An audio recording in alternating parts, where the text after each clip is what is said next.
ایک سوال آیا تھا میرے پاس کہ اگر ہم نماز کے اندر سورہ فاتحہ بھول جائیں ثنا کے بعد تو کیا ہماری نماز ہوگی، یا پھر سورت بھول جائیں تو ہماری نماز ہوگی؟ تو اس میں جو حکم ہے، یعنی کہ جو فرض نماز ہے اور جو سنت مؤکدہ ہیں، واجب نماز ہے، ان میں سورہ فاتحہ پڑھنا اور سورت ملانا واجب ہے.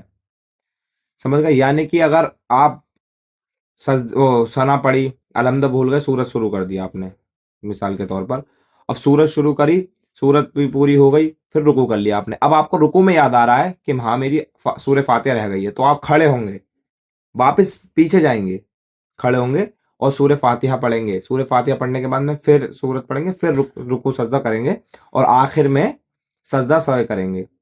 اور اگر اسی طریقے سے سورت چھوٹ جاتی ہے آپ کی، تب سورت کے لیے بھی یہی ہے کہ پھر واپس کھڑے ہوں گے.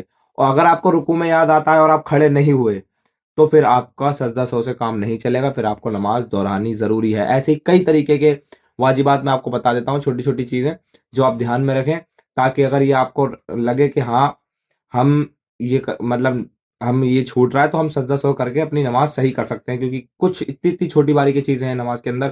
اب آپ نے ثنا پڑھی اور ثنا کے بعد 3 سبحان اللہ کا وقت نکل گیا، آپ نے الحمد شروع نہیں کری ہے، تب بھی آپ پہ سجدہ سو واجب ہو جائے گا. یعنی کہ آخر میں آپ سجدہ سو کریں گے.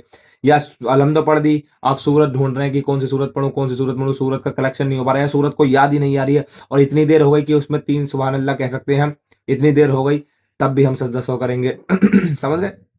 سجدے میں گئے، پھر اٹھے، اور اتنی دیر بیٹھنا واجب ہے کہ 3 سبحان اللہ کہہ دیں. اب سجدے میں پہلے سجدے میں گئے، دوسرے سے فوراً سجدہ کر لیا، تو اس حالت میں بھی ہماری سجدہ سو کریں گے آخری رکعت میں. اتحیات قاعدہ اولا، یعنی کہ جو 4 رکعت کی نماز ہوتی ہے، اس میں پہلی بار اتحیات پڑھنا بھی واجب ہے. ایک ایک لفظ واجب ہے. اگر سمجھ لی آدھی پڑھی تو بھی نہیں، یا پھر کچھ چھوٹ گیا تو بھی نہیں، یا پھر پہلی جو دوسری رکعت ہوتی ہے اس میں ہم نے اتحیات پڑھی، اور اتحیات پڑھنے کے بعد میں ہم نے درود شریف شروع کر دی، اور اتنا کہہ دیا اللہم صلی علی محمد، یعنی درود شریف شروع کر دی، تو اب بھی ہم پہ سجدہ سے واجب ہو جائے گا. یا ہم نے اتحیات پڑھ لی اور پڑھنے کے بعد میں خاموش بیٹھے رہے اتنی دیر تک کہ 3 بار سبحان اللہ کہہ دیا جائے، تب بھی ہم پہ سجدہ سے واجب ہو جائے گا.